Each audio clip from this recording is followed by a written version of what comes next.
with an opening statement, and after that, we will start fielding questions. So go ahead, Coach. It's good to be alive. It's good to be American. It's good to be a basketball coach right now. And I'm serious about all those things. I'm glad to have a season in front.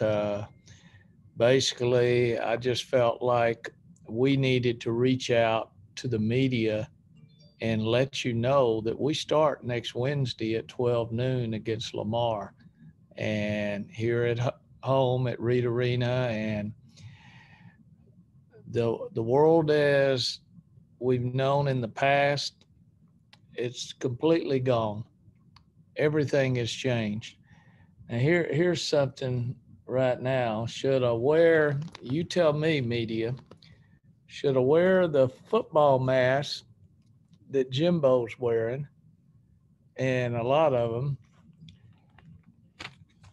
This is one I came up with Aggieland Outfitters that my players like because it's a full mask, but you can read my lips, particularly the officials. But it's a mask, and you can get it at Aggieland Outfitters. That's what I'm going with. Or this is what I prefer, but they won't let me coach in this in the SEC because if I had the mask underneath, they let me coach, but I do not want to do both. So I have a lot of problems on figuring out which mask is going to be effective for me being a verbal coach to get my message across to the team. And particularly like when you go on the road.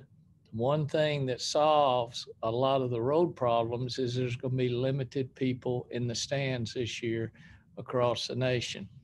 So hopefully my voice will be able to carry. Besides my rambling, why am I looking forward to this? Because I really love my basketball team. I think we've got a lot of interesting parts to the puzzle, but the puzzle cannot be put together until we see what it can do in live action. Like we're going to do a scrimmage tomorrow with SEC officials coming in, but who are we scrimmaging? We're scrimmaging ourselves, where we cannot even scrimmage a male practice team because we do not have a male practice team anymore. And that's the way everybody's having to adjust. And all of a sudden, next Wednesday at 12 noon, we're going to have to go against Lamar. And that's sort of a little bit of a payback game because we lost to Lamar here 2 years ago. And we want to make sure we're ready for this game. And what's even more important, Aquanisha Franklin, our Hall of Famer, is coaching Lamar. And that's always a proud moment for Papa when one of your former players leaves from the assistant coaching realm to be a head coach. And so I'm looking forward to going against Aquanisha.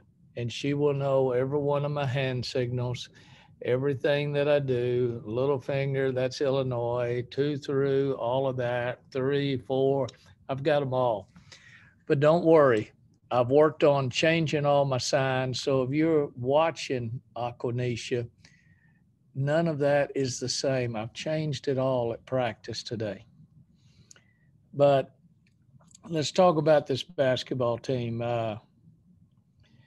When all of a sudden you really have four starters coming back, because how can you not include Aaliyah Wilson as a starter for everything that she's done for us, fighting through injury? And she's playing tremendous for us right now at the two guard position. Her speed is back, her athleticism's back, and I think she's going to be one of our best players in the league. And then you look at Kayla Wells going into her senior year. She's, as the paper came out today, she's second team preseason All SEC, and she's very good. But, she's having to fight just to hold on to a starting position, just like Wilson is, because we've got a transfer from Minnesota, Destiny Pitts, who might be the best 3-point shooter we've ever had here. And she was at Minnesota when she played there for the last 2.5 years. So we're excited about Destiny. She's eligible. She's ready to go. She's a great leader. And that gives us tremendous depth right there at the 2-3 position on which way we want to go. And then also, she can play a little bit of the 4 position because she had to do that at Minnesota due to a lack of post players one year that they had. Indy Jones just made first team today, all SEC. And you talking about hard to make first team all SEC when you're dealing with Chelsea Dungy of Arkansas, Unique Thompson of Auburn, Ryan Howard, Kentucky, Kayla Pointer, LSU, Rakay Jackson, Mississippi State, Aaliyah Boston, South Carolina, Rennie Davis of Tennessee, and India Jones. That's pretty good first team. Every one of those are pros and hopefully USA players later in their career somewhere. But I love my team. And now I just went through 3 positions and we hadn't even got to Sierra Johnson. She's our captain along with Aaliyah Wilson, tremendous leader. I think she is just dominant inside because she's really worked on her outside game because she knows she wants a chance to have that contract year as a WNBA player or at least a player over in a high pay in Europe country where she needs that outside shot. So we've been letting her and Indy fired up a bunch. Now, the question you're going to ask, who's going to be at the point guard? That could be a revolving door right now because Mackenzie Green, who had been playing very well, she's been out for about 5 days with a sprained ankle, but hopefully we're going to be able to get her back by Friday. And all of a sudden we've got Jordan Nixon, transfer from Notre Dame, set out last year. She's a combo guard. If you go back in the past, she would remind you of a Sydney Carter because she can play both positions. And we're looking forward to having her experience. Her leadership out there is tremendous. She's got a voice, which I demand out of my point guards to have, is be able to direct everybody else on the team. And then we've got a little freshman, KK Green out of Chicago, Whitney Young, same high school as Kyla Hillsman, my assistant coach, Kelly Bond, Michelle Obama, who was in the White House. So there's a lot of history at that school as well. So we're excited to have KK developing at the point guard position. We have 2 other freshmen that I think you're really going to like is Sahara Jones, who plays a 3 position for us out of San Antonio. I had the chance to coach her mom way back, Dallas South Oak Cliff back in the day. She was a little bit younger, so she wasn't playing on varsity by the time I left and went to college, but she's coming from Veterans Memorial, tremendous first step. She's got length. I think she's going to add to me. She reminds me a lot of Kayla Wells when Kayla Wells was a freshman. And then you're looking at Michaela Johnson from Houston, 4 players, 6'2", left-hander that we really enjoy. She's going to be backing up Indy, but getting a lot of playing time as well because she never stops hustling. She's got a very good left hand, mid-range jumper. Don't worry, I'm not through. I got a couple more. I've got Anna Germain, who the girl from Latvia, who last year played for us, but really wasn't ready for that SEC type competition. Well, she went home for a good majority of the summer due to COVID and everything. She had a chance to work out with the Latvian national team while she was over there a lot of days. and she's been one of our most improved players, not just with her shot blocking, but just making better decisions on the court. And then we have Ella Toviano from Australia, 3 years at Midland Junior College, and she redshirted that middle year where she was injured, but she comes off the court banging away. I'd probably say similar to what our men have with the guy they picked up, that grad transfer, Martha, or how you pronounce it, who's just a rebounding machine. This is where Ella is going to be able to help us with the physicality at the 5 position. She's going to bang, she's going to hit you, she's going to commit some fouls, but she's going to make things happen, and she's going to be a media favorite, because there will not be an interview that you're not going to come away saying, God, this kid is exciting. She's somebody that we really enjoy just talking to her as a person. The last 2 young ladies, we're still waiting on the waiver. And the waiver is basically on Alexis Morris, the transfer from Baylor and Rutgers.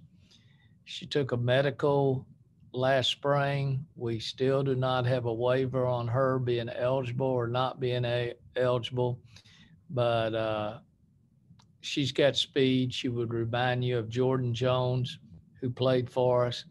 She's just as quick as Jordan, not as good defensively as Jordan, who was one of our all-time best, but she's got a lot to add to our game just because how she can break a press or split a defense. But hopefully we're going to be able to have her this year. And the last young lady, just a great player, Zay Green, Duncanville High School in Tennessee. She left after her sophomore year there, where she had an ACL injury. Freshman year, she was all SEC first team, freshman team. And the kid's going to be dynamite, but the hardest thing is getting inter-conference transfers to be eligible in the same year they transfer. So we're still waiting to see what the NCAA and the SEC are going to do there. But I promise you, you're going to enjoy watching her play. But the thing is, none of y'all can even come to my scrimmage to be able to see her play, because she'll be playing in the scrimmage. But whether or not we see her this year or not, that's going to be up to waiver process and if any more rules changing before the season. Okay, I've rambled enough, and let's open it up for questions. All right, Coach. We have a few in the queue, so Cease, you can go ahead and start us off. First of all, Gary, wear a mask. You don't get fined. I know you don't want to get fined. So that's number one. So whatever mask that works. What about this team's identity? Do you feel you have to play some games for that to happen, or does this team already have an identity? The veterans, our offense is clicking right now. I mean, when all of a sudden you put those 4 veterans out there, and Wilson, Wells, and Jones and Johnson, and they're a well-oiled machine right now because they really like each other, and they're realizing the greatness of Kennedy Carter is gone, and she was a great player. But now they have to mesh together as a whole. Well, one night it might be Wells for 20. The next night it might be Destiny Pitts coming off the bench, or it might be Sierra being able to wear somebody out down low, and she gets her 25. So the flexibility and the ability to share is what I've been able to see out of practices so far. Now, that can all change when games start, but we're going to be in the same situation that Lamar or DePaul or Texas Southern or Texas, our first 4 games are going to be. They hadn't been able to scrimmage anybody but themselves, or unless they might have a different rule on male practice players. But we do not have that rule here. Alrighty. Charles, if you'd like to go ahead. Coach, can you hear me? I can hear you loud and clear. Congratulations on your team this year. My Charles Harmon from the Minnesota Spokesman Recorder. I'd like to ask you some questions about Destiny. Some things that you haven't said about her, you want to say, and just how she had incorporated herself being a transfer and being a star at one school, coming into your program and being able to fit in your program this year. Remember, Sierra Johnson and Aaliyah Wilson are both transfers as well, and they both fit in after sitting out a year. But Destiny's coming in, and she's never been on the bench in her life. And who knows, she might not be on our bench next Wednesday. It just depends on matchups. But you talk about a young lady that is just tremendous. Her dad is a police officer in Detroit, where she's from. She was at Minnesota, going to school only blocks away from where George Floyd was killed there. She's been through it all. Her family is just so supportive. This is a kid that moves on the court without the basketball. She's not going to hurt you with her blazing speed. She's going to hurt you between the ears because she knows the game that well. She's always around the ball. She shares it. But if you give her an open three, she's going to get a great look at it. And that's the thing. We've got kids that can penetrate and set her up as well as just setting wells up. But I like having those two on the court at the same time. I mean, I really enjoy Destiny as a person right now more than anything. She's been fun to get to know. She's a fun-loving kid, and she's all about sharing. And knowing that this is a free year in college athletics, I'd love to have her for 2 years, but she might be ready to go to the pros. None of us know those answers, what's going to happen after this free year that's been granted. So that's the biggest thing coaches are going to have to figure out. Players are going to have to figure it out. Draft choices are going to have to figure it out. We have no answers to that. But we do have an answer November 25th, and we're going to be ready to play. We're COVID-free. We haven't had a kid test positive since the 1st of July. I've been very happy with our support staff, our trainer, strength and conditioning, our psychologists, and our kids have been doing what they're supposed to be doing on and off the court. Now, it could change overnight because basketball is a different animal than football. All of a sudden, contact tracing, you could be out and you could miss 4 games, or a whole team could miss 4 games and you only have one person that has COVID. Now, how people are going to manage this in basketball, we have no idea.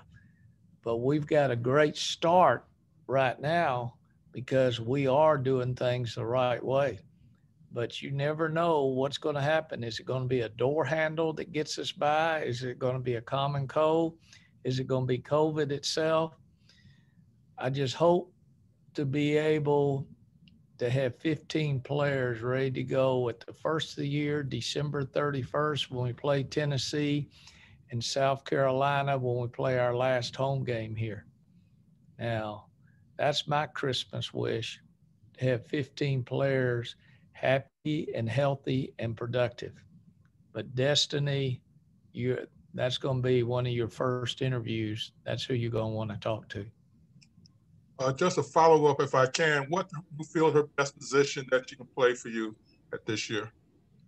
2-3, little bit at the 4, because she's played it before. She just knows how to play. She's just a baller, okay? In today's game, it is almost like positionless basketball, particularly when you're at the 2, 3, or 4 position. Now, your point guard still has to be that quarterback, has to be that leader, has to be that spokesman.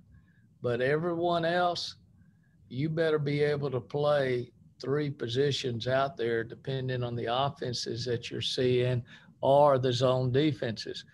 I would love to be able to play a 4 out with Destiny at the 4. And if I'm playing against a team that's zoning us, because now I've just added another 3-point shooter to the thing because that's how good she can be from shooting the 3 ball for us. Thank you, Coach. We covered her for 3 years here, and we're looking forward to covering her from afar this year. So you know what type of person she is. What have you seen, Charles, about her as a person? And so you're in Minnesota? Yes, sir. All right. Well, tell me what you see, and maybe you can help inform some of the people like what it's like interviewing her and what you see as her strengths. One thing is she is a very fun-loving person to talk to. We're both from Detroit, so we got a chance to know each other very well in her freshman year. She goes hard to the basket. You would not see her take a play off, and she's definitely a team player. Well, I appreciate that, and I'm sure you're from Detroit. You know what the Pistons were like back when Daly and Rodman and all those people were playing back there. So I love Detroit also. How's this for trivia? In 1975, the late summer of 75, I got to see Mark the Bird Friedrich pitch against the Yankees at Detroit Stadium. So that was one of my highlights, and that was one of his best years ever. He didn't last long, but that was a highlight. So that's true. I'm a longtime Piston type. I'm a longtime Detroit fan. So you and I could sit down forever and talk about teams out of Detroit. Well, you bet. I'm old enough to remember Bobby Lane and all those people back in the day. Well, you got me a little bit. I'm a little bit younger than you. Most people are. Glad to have you with us, Charles. Follow us. Our media does a great job of following us. And you can probably tell some stories later about her dad, all that he's done in Detroit, and what self-serving of a gentleman that he is. But he's a very good man. We ran an interview on Destiny in our paper last week, so hopefully Brandon got a chance to see it. If he hasn't, he can go on our website and get a copy to you. Okay. Will you tell the people what newspaper you're at for they can look it up? Minnesota Spokesman Recorder. We're the oldest Black newspaper here in Minnesota. Perfect. Awesome. Thank you, Charles. Thank you. If we can go to John Wilson.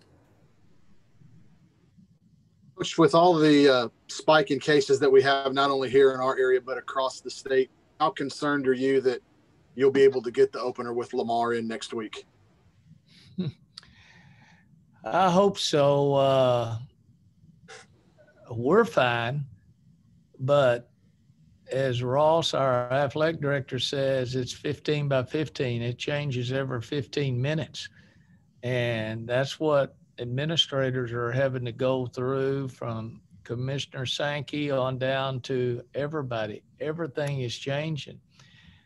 Correct me if I'm wrong. I looked on I've got to make this call after this, but I noticed Oklahoma State and UALR women are already canceled on November the 25th. And we play December the 10th at UALR. I don't know who it is. I'm going to find that out next. Is it Oklahoma State or is it UALR? It's going to change. And what we've got to do is, I hate this word, and here I am using it, be fluid. I hate that word. Okay. I'm sick of hearing it. Okay.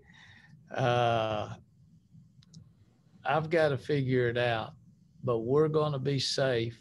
And we're doing a great job here on all the precautions and everything and all the advice from our leaders. We're adhering to policy very well here. And one other quick one, Gary, if I can, if you're able to get that in, what kind of team will Aqua bring in, and what kind of style does she bring in as a coach? Last year, they got off to a very good start in early conference play in December, and then I think they tailed off like what happens a lot of times at the end after her first year at Lamar. I think she's recruited very well. I'm sure they're probably picked in the middle of the pack in the Southland. They've got so many teams over there, but she's going to be aggressive. She's going to get out there and she's going to play man-to-man defense. Remember, she's worked under Schaefer and she's worked under me and she's worked under Brandon up there at Kansas. So if anybody's ready for a head coaching job, it's Aquanisha. And I hope the fans that are in the stands will realize she's one of ours. Be proud of her for all of her accomplishments. I might be wrong. I know my Cease will be able to answer this. Is this the first Hall of Fame coach that's coming in here to play at Texas A&M? I imagine that's right. So we'll see what happens. Thanks, Coach. You bet, John. Keep swinging hard. Fairways and greens. Next, we'll go to Chris. Coach, saying about Oklahoma State and UALR, have you thought about how many games you may not get to play this year on a complete schedule? Sure I have, and that's why I've loaded up the schedule. There's not too many people in our conference that are playing at Texas, at DePaul, number 19 in the country, at UALR. That's like going to a dentist's office trying to win there, plus our regular conference season. Now, the guarantee games that we have coming in here, well, Rice is not a guarantee game, but Rice, we do a home and home with, but everybody else, they're coming in here. They need their money for their program. That's how bad all financially a lot of these schools are. They have to have the guarantee games. We've even talked as coaches, some conferences might shut it down once conference starts.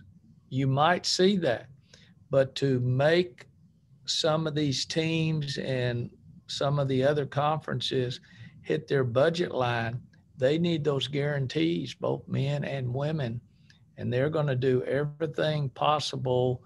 Their testing protocol, everything. They're doing it to our standards as well as their standards. They're going to come in here and play us.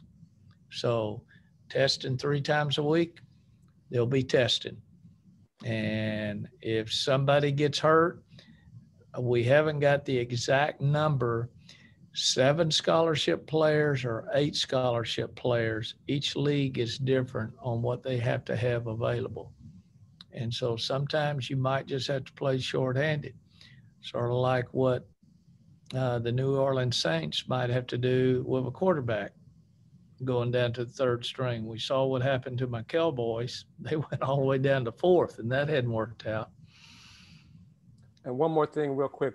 Any thoughts on what the women's side would do for the NCAA tournament in terms of bubble, controlled environment like the men are going to do? Well, if they decide to go to San Antonio, I'll vote for that because that's in the state of Texas, and that's where our Final Four is supposed to be. There's a lot of facilities there, and if you're limited crowds anywhere, they've got some very good high school programs as well. You've got Incarnate Word there. You got UTSA, which I used to play at. Both of those, they're in the Southland Conference. Besides the Dome and everything where the Spurs play, there's so many different options. If it's going to make us safe and have an NCAA tournament, let's do it. I mean, heck with a home court advantage. Let's have the best basketball that we could possibly have. Let's get through this COVID 2020 and 2021. But there's going to be a lot of teams that might only get in 12 to 13 games, and then some others are going to get in their full quota of 25. And how do you measure which teams deserve to go to the NCAA thing. And I really believe the larger conferences, if we stay clean and play into the conference, I think they're going to get more of the benefit than, say, the Cinderella teams from the smaller conferences. It'll be an eye test, just like it is in other sports sometimes. It'll be an eye test. How many tough conference games were you able to play, and how did you do? I really don't think the most important thing, this might sound crazy, winning the national championship shouldn't be the number one goal this year. It is being competitive, staying healthy, and having a season for these young people. We've been through a lot. The most important person on our staff is our psychologist, who's having to work with so many kids in different areas. What's going on? Jordan Nixon lost 4 people to COVID in New York City right when it was going on, including her granddad and her high school coach. Lost 4 people. Now think about that. These are not people necessarily in their 80s or 90s. How do you deal with that as a young person, 18 to 22? And I want to get the season through where everybody can say we got better because of it. We accepted the challenge. We did something about it. And we're making this world hopefully a better place and giving people hope by being able to turn on the TV set and watch something besides my 5 favorite shows, Bull, NCIS, New Orleans, or Chicago Fire, Chicago PD, or ESPN. Those are my mainstays. I want to watch live sports, just like we had that opportunity to see so much WNBA this summer and so much NBA in the bubble. Well, we're not in the bubble on individual campuses. We're in the bubble maybe if we all get to San Antonio. And I'd like all 64 teams to have to go to San Antonio, not just the Final 4. But that's months away, and vaccine is near. Vaccine is near. Thanks, Coach. All right, we got time for a couple more questions. Justin, and then Mike. Hey, Coach, obviously you rattled off all the weapons you have coming back, plus the transfers. I'm wondering, the old cliche is there's only one basketball. So how's the sharing of the basketball going, and how do you anticipate that to be early on in the season with so many scores that could put it in the net? Good question. You better realize what you have and how talented this league is, particularly when I read off that top 10 on the first team and I didn't even get to the second team, which Kayla Wells is on. You better be able to share, and you better be able to pick somebody up if they're out for contact tracing. Who can fill a role? The role players today are going to be more valuable sometimes than the starters. Who's going to be your 6th, 7th man? What if you only have 8 available and you get into foul trouble? Have you worked on a zone defense? If you're a pressure man team the whole ball game, can you switch at the last, or do you want to play with 4 on a block charge call that fouls you out and you put your team at risk? All those things are coming up, and we've got to do, this is going to be our most challenging year as coaches, as parents, as teachers, getting this across to the kids. It's not just a game on the court. It's how we're going to handle adversity. And that's just something that we've got to be so good, and we got to be so understanding. And we sometimes, like when we want to jump on somebody for a turnover, maybe we need an arm around that shoulder at the time and saying, hey, it's okay. How's your mom and dad? How's your grandparents? What's going on in your life? But in the heat of action, We're going to get after it. My staff didn't graduate. I got my staff totally with me. I've got Sydney Carter, who is now our video coordinator. She's one of the two that can work out with us since we don't have male practice. So Sydney Carter's out there taking charges, or at least trying to, like she used to. And so that's my depth right now, is my staff. My staff is good, okay? And that's the important thing, that what we want to do is be able to share the accolades, but the responsibilities and the accountabilities. All of us have. I'm anxious to see what's going to happen November 25th. Folks, we're going to be at 25% or something like that. We're playing at 12 noon. For also, you can have the rest of the day off. Most of you, none of the elementary kids are even in school that day. That might be a great day for you to take your son, daughter, or neighbor to a ball game and just enjoy. Sit far enough apart, enjoy. Popcorn's still going to be the same. Just come on out, enjoy. But what we're not going to be able to do, I'm not going to be able to have my luncheons. I'm not going to be able to have my kids' court. I'm not going to be able to go up in the stands and pass out candy. And that hurts me, and particularly all my fans who love to get that piece of candy from me, particularly the chocolate. We're not going to be able to stay out there on the court after the game and sign autographs and take pictures with those kids that someday they want to be Aggies.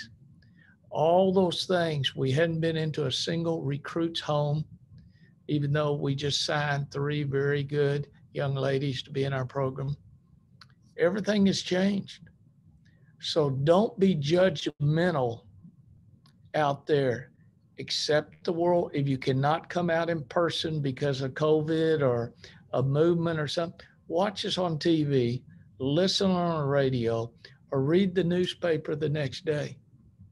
And yeah, we've had a lot of people opt out because of season tickets, because of all those reasons, but they're only opting out for 1 year. The majority of them said, we'll be back the following year. Well, if our game is going to be played more on television or streaming or on radio or reading about it in the paper, I'll take that. As long as you're a fan of Texas A&M and young people, we've got the best value around. And by the way, while we're talking about it, 2:30, watch my soccer team play. 2:30 this afternoon. Thanks, Coach. Appreciate you. All right, Mike, finish us out. Coach, you answered my question earlier, and then you answered again another question. So I'll ask a kind of off the wall one to end this here. You said there's no male practice team, so your coaching staff has to kind of practice with the girls. Who's got a better jump shot, you or Coach Starkey? I can beat him on a 100-yard dash if we cut it down to 10. I don't know, but I can hit the baseball better, and I can play center field better. I can beat him in ping pong, and I know I can beat him in golf. Now, he's left-handed.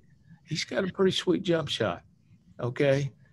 But I don't admit to anything, okay? When I told my grandson last night, he's playing for Farmington. And by the way, y'all can watch him on YouTube.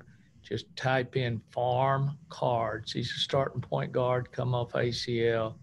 He had 16, 7, and took 3 charges in his first game back. But last night I sent him a thing. Win or learn. If you lose, what did you learn? Win or learn. It's simple, okay? If Starkey's got a better jump shot than me, so be it. But I've got a lot of other sports that I might be able to get him in. I don't have a better jump shot than you. I've seen that. And what are you going to do about your team back there? Is that Houston I see, or is that Boston? That's Houston. That is Houston. I'm actually a Nets fan, so I'm hoping James Harden makes the trip up to Brooklyn. I disagree. I'm tired of seeing magical teams.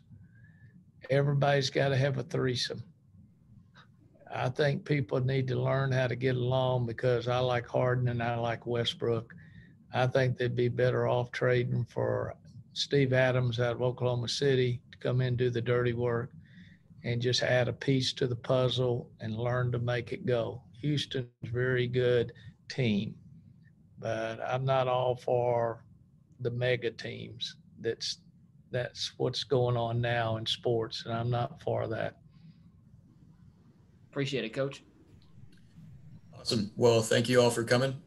For those that requested the video after, I'll send it to you. If you haven't requested it, go ahead and email me. But thank you, Coach. Appreciate it.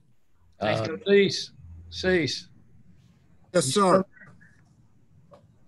Here's a little tidbit with your stats. If Alexis Morris is eligible, she's played for 3 Hall of Fame coaches in her career. That's never been done. Not bad. Not bad. That's not bad at all. But think about that. And unfortunately, on all the transfer things that are going on and the free transfer that might happen in January, you're going to see too much of this going on. We're worried about Harden going to the Knicks. I mean, not to the Knicks, to the Nets. It's a different world out there. And, Morris should learn a lot from three Hall of Famers then. She should be pretty good. She's still learning, I promise you. But she's a kid. But all right, sorry, I gotta hop off. I gotta end the call, but Aren't we all? yeah. Thanks, Gary. Thanks, man. y'all. Thanks, Brandon. Appreciate your coverage. Coach, thanks, Brandon. Thanks, Coach. Thank you all.